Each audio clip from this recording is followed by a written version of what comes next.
Ghosts, spirits and the supernatural have long since passed into legend. We've all heard stories of spooky shapes covered with white sheets, of ghostly headless horsemen driving carriages through the dead of night, and of lost spirits roaming the houses where they once lived.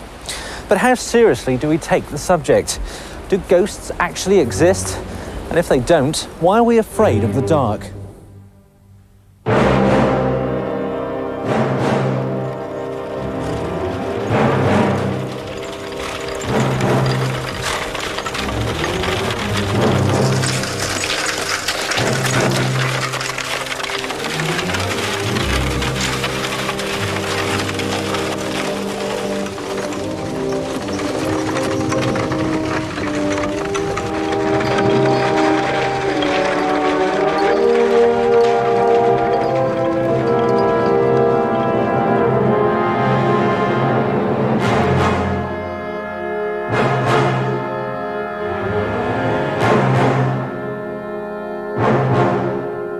If ghosts do exist, they'd have every reason to appear in the Celtic land of Cornwall, where generations of smugglers, wreckers and highwaymen have met with dramatic, often violent deaths.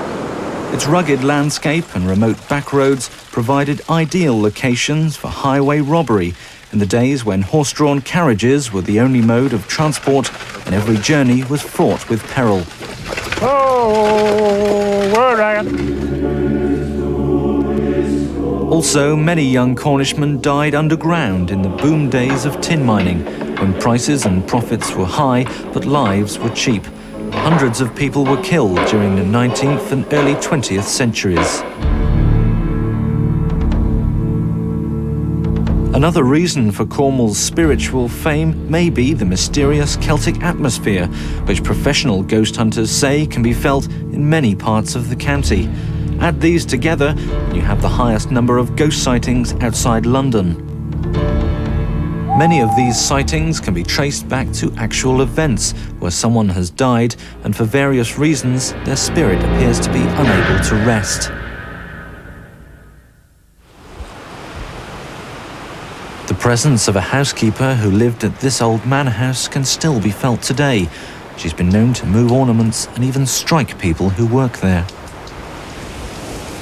Kgi Manor in Penzance dates back almost 1,000 years, eventually becoming embroiled in the Cornish rebellion against King Henry VII when its owner was executed. It's since been restored and extended, but it appears some of its former occupants remain. It was New Year's Eve, about 50 years ago. And at Kgi Manor, the guests were gathered to see the new year in. Unfortunately, one young man could not join them because he was working late, but he agreed to arrive at midnight to join them and his new fiancée for the celebrations. The minutes ticked away towards midnight as his fiancée waited, getting more and more anxious and at the same time angry that he hadn't arrived. The champagne glasses were filled, the guests gathered, and the bells were rung, and they all linked arms to sing Auld Lang Syne. As the last verses faded away, there was a commotion at the entrance to the manor house, and a young man, his evening jacket torn and bespattered with mud, staggered into the center of the company. They took him to the bar, gave him a few glasses of brandy, and after he'd calmed down, and clenching his girlfriend's hand very tightly, he told them the following story.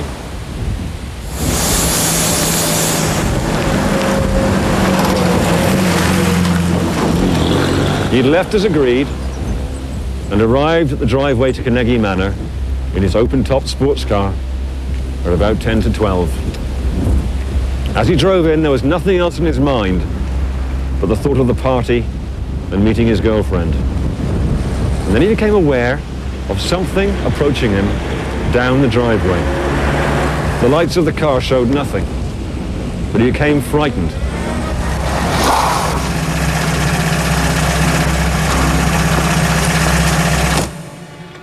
He could hear the sound of a carriage and galloping horses approaching down the lane.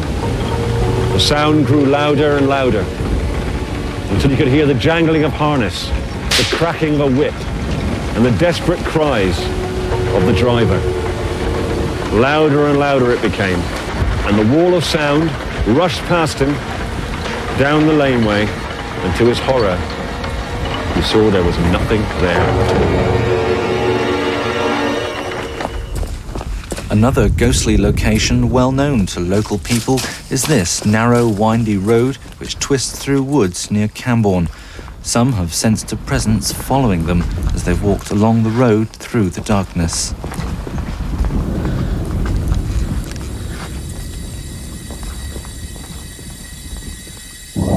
A vicar who once lived here said he felt the presence every Saturday night as he walked to the nearby church to prepare his sermon.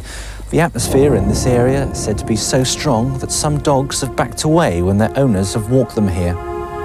But the most popular sighting is that of a woman dressed in a white hood who's become known as Trithena. She's been spotted by a number of local people who say she seemed so real at first they didn't realise it was a ghost. One night about 9 o'clock, I was in the Reverend Wally's study and he was talking, and I just looked to the window and suddenly I saw going across the lawn and coming up and looking in the window, there was this white person. And immediately I said to him, "Look, you've got someone looking in your window." Thinking myself it was an intruder. He said, "Oh no, don't worry, that's Trithena, our ghost. She regularly comes along here and looks in. She's quite harmless." And I just couldn't believe it. But I have been in the house with Mrs. Wally, and the ghost has obviously been there because Mrs. Wally Senior's dog would not even go down the stairs, and she was petrified. And the house was, the top of the stairs was just like a block of ice, absolutely cold. And apparently that was the ghost. Whether you believe in it or not, it is what I saw and what I've been told. It's thought the spirit is that of a local woman who's angry that she wasn't buried in her family vault. The most bizarre incident occurred when a villager arrived at the local church one Sunday morning to attend to the building's boiler and says he found her standing on top of it. Large dark woods seem to be a popular source of ghost stories, and Kgi Woods here at Camborne has more than its fair share. The adjoining hospital is now closed, but some of its former patients don't seem ready to leave. I've heard tell of a nurse who once accused one of the patients in there of getting out of bed and going for a quick, crafty smoke in the corridor. And this person turned round and said, "What have they done to this place?" and disappeared through the wall. The building was originally used as a country seat for the wealthy Bassett family. A heavy stone plinth was laid commemorating its construction. It was blessed by a local priest to offer spiritual protection. When the house was later converted into a hospital, the plinth was removed. Records show the building was badly damaged by fire soon afterwards. Another story is often told of a headless horseman galloping through the centre of the woods. He's been seen and heard by a number of people over the years, and their accounts of the mysterious figure have produced almost identical descriptions. Because of Cornwall's maritime history, a number of ghosts have been seen around the county's coastline, where many ships have been lost through the centuries. Many years ago, merchant ships carrying valuable cargoes would have to negotiate Cornwall's treacherous coasts as they sailed through the darkness towards the land. But among those awaiting their arrival were the wreckers. These people would set beacons high on the cliff tops, luring the sailors towards the shore. But there was no safe haven for the ships, only treacherous rocks. The wreckers would ignore the dying passengers in order to plunder the vessel's hold. To this day, it's said cries and shouts can be heard echoing up cliffs across the county. It seems some ghosts can be put off. At the William IV pub in Truro, a monk had been sighted climbing these stairs before disappearing through the wall at the top. The story is backed up by the fact that the pub was built on the site of an old friary, but since part of the building has been converted and altered, he's failed to appear. Landlord Simon Hancock says there's still an unusual atmosphere in that part of the bar. Right where we're standing, the pub is very warm, probably about 72 degrees, centrally heated. There's a coal fire in the grate, it's lovely and warm. But as we're standing here talking, my hands are cold, and it's a very cold, sort of strange part of the pub. Now, I've not seen the ghost, but several of my customers have. Whether it's a ghost or whether it's just gin and tonic or too many pints of beer, I don't know.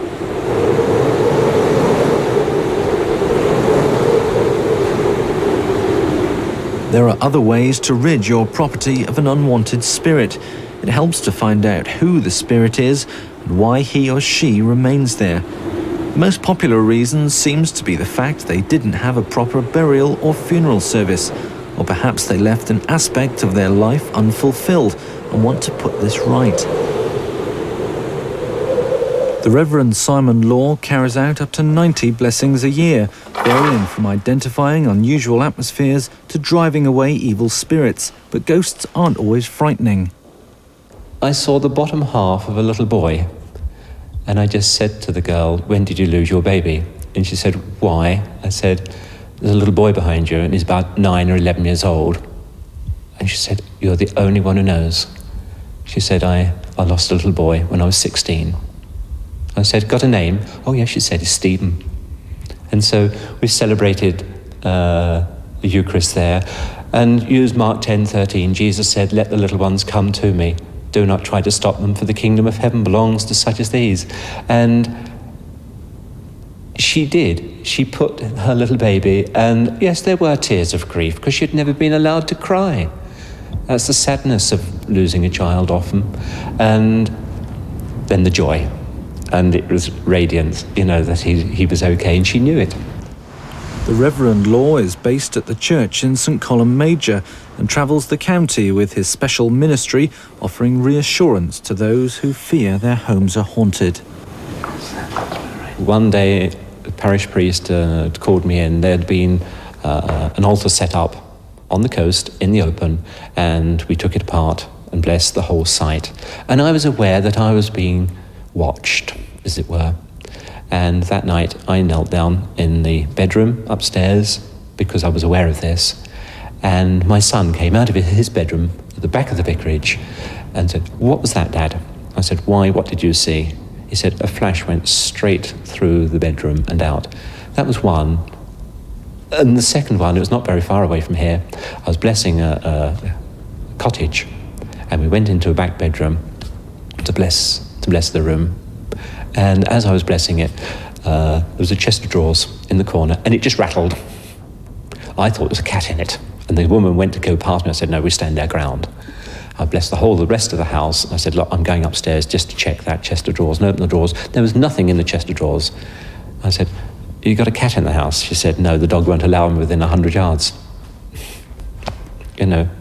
But the good Lord's called me to this ministry, and he's looking after me. I know that. I wouldn't do it otherwise. Cornwall is second only to London in terms of ghosts, with the capital city's large population giving rise to hundreds of ghost stories. For example, here in the heart of the East End, a strange light is sometimes said to have been seen coming from the gutter at the exact spot where Polly Nichols, Jack the Ripper's first victim, was discovered. But not all supernatural activity appears to be threatening or frightening. We were told of a man who harnesses spiritual power and makes it appear in a physical form. These people say Jeff Boltwood can channel energy towards them. In this meeting, as in others, he touches hands and a thick, sweet-smelling oil appears to form on their palm. When the oil appears, I immediately rub my hands, and sometimes it'll be absorbed straight away. Sometimes it'll just go on growing of its own accord and changing smell depending on seemingly what I personally need. And it's varied from the smell of black pepper through to peppermint, really. There's been all sorts of different varieties of smell. And I've seen him in shirt sleeves and out in the woods, in all sorts of places, and it can produce spontaneously. So, there's no doubt in my mind. The whole of my life has been about trying to bring the truth that there are spiritual dimensions and that people are spiritual beings already. And in these healing manifestation sessions, I try to bring people together to share a tangible form, and the manifestation allows them to see and feel, and with the perfume to actually realize that spiritual energies can be made manifest, and it helps to open the mind and it helps to make that energy more real and deeper. People have had their lives changed. They've opened up completely to the spiritual dimensions and gone away and explored. And that's what I want people to do, to explore. I'm trying to give them a way of life that really opens them up. Ancient sites and buildings can form the centre of supernatural activity. This early photograph appears to show an image of the Madonna above a small country church. Across Great Britain, many studies have been carried out into the supernatural. Part of this work is intended to scientifically prove beyond doubt that the paranormal can and does exist. Despite the number of recorded sightings, many of which have been backed up by substantial evidence, people who say they've seen ghosts are often dismissed as hoaxers or cranks.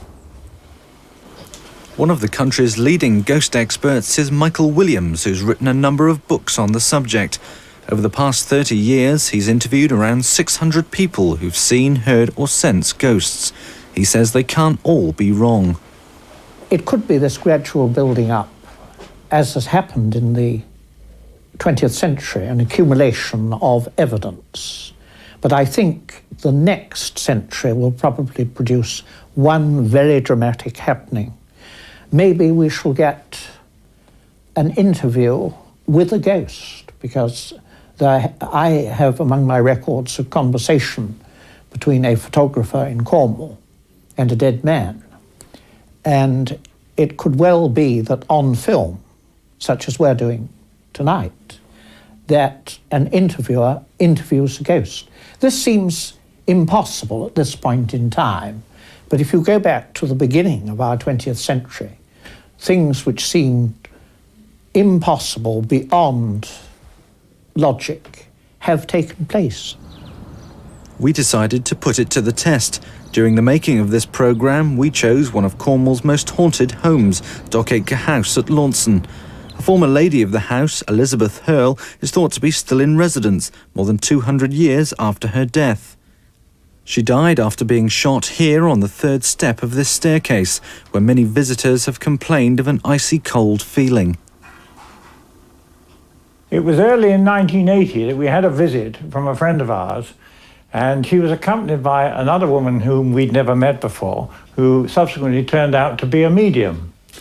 And having done the usual introductions in the hall, I invited her to go into the drawing room, and she stopped right here and wouldn't go any further.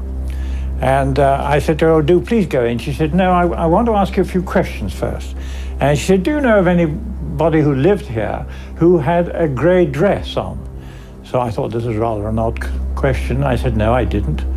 And she said, "Not only a grey dress, but did they have a blue something round their neck as well?" So I said, "No." I did, in fact, know, because I realised it must be Elizabeth Hurl. And she suddenly said, "Oh, it's all right now, we can go in. The figure behind the sofa has disappeared." So I said, "Well, that's grand, but before you go in, do come with me into the dining room and have a look at the two pastoral portraits that I've got hanging there and see if you recognise anybody." And she said, "Yes, that is the woman I saw. It must be the ghost of Elizabeth Hurl." One gets left very shortly afterwards. I've never liked to ask her why, but whether that was the reason, I suddenly found they were going the next morning when we weren't expecting this. My nephew, who is very psychic, he will only stay in a certain room in the house. He won't go into the rooms up here because he feels very cold and he shakes and his eyes go terribly red, and it's really quite a frightening experience. So he definitely does feel an unpleasant coldness and something perhaps slightly sinister, which we never feel. We set up a nighttime observation in the heart of the old manor to detect the presence of a ghost.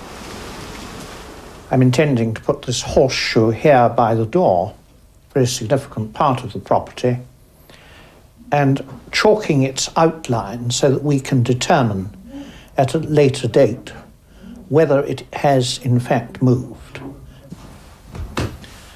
Another interesting piece of strategy for the ghost hunter is the reading of room temperature.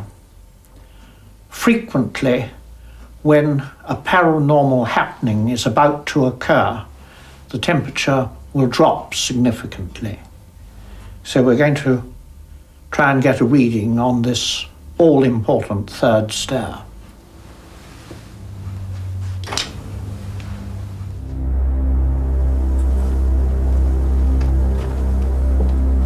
In the meantime, I decided to search out the ghosts myself.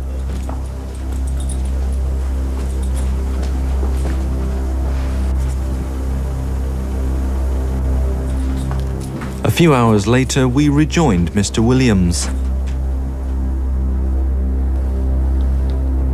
There is no doubt whatsoever that this is the coldest area in the entire building. And of course that follows a well-established paranormal pattern in that when paranormal activity occurs, temperatures fall. No movement whatsoever from the markings. But again, this is a very cold area, and the fact that we have had no movement in no way detracts from the reputation of this property. So if we are to believe that a form of supernatural or spiritual power can and does exist, how do we go about defining it? When will scientists be able to offer conclusive proof which will enable us to define and confirm centuries of reports and stories?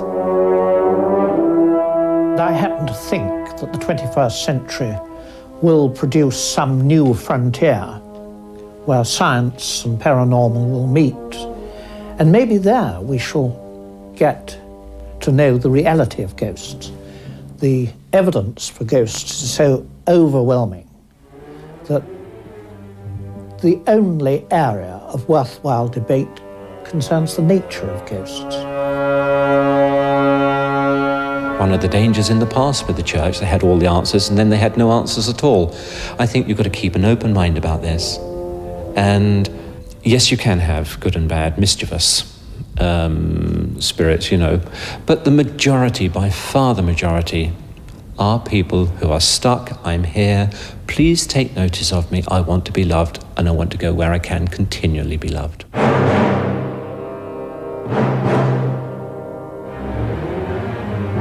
We may be closer to discovering the truth about spirits of the departed, but there's still more work to be done by the ghost hunters before we fully discover a world we don't yet know about, the world of the dead.